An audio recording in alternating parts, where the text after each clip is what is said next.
অনেক দিন ধরে শুনছিলাম নর্থ সিকিমে নাকি বরফ পড়ছে।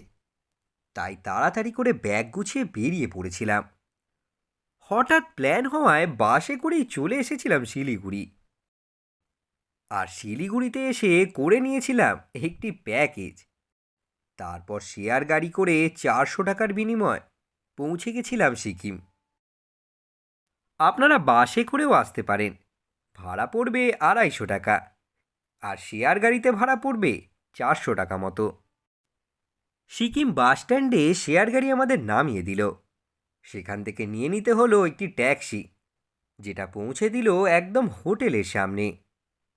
আর ভাড়া পড়ল 300 টাকা মতো। এবার দেখাবো এই প্যাকেজের মধ্যে হোটেলের রুমটি কেমন ছিল। রুমটি খুবই পরিষ্কার পরিচ্ছন্ন ছিল। তার সঙ্গে দিয়েছিল একটি সোফা, টিভি আর ফ্রি ওয়াইফাই। আর বাথরুমটা বেশ পরিষ্কার পরিচ্ছন্ন ছিল। আমার তো খুবই ভালো লেগেছে। আর বিছানা থেকে বসে ভিউটা অসাধারণ ছিল। সন্ধেবেলায় চলে এলাম ইমচিমার্গে। সেখানে এসে সেই দিনের পুরো সন্ধেটাই ওখানেই কাটালাম। হোটেলে ফেরার পথে রাস্তার পাশেই পড়ল একটি রেস্তোরাঁ। এই রেস্তোরাঁর খাবারের দাম অন্যান্য রেস্তোরাঁর থেকে অনেকটাই কম মনে হলো।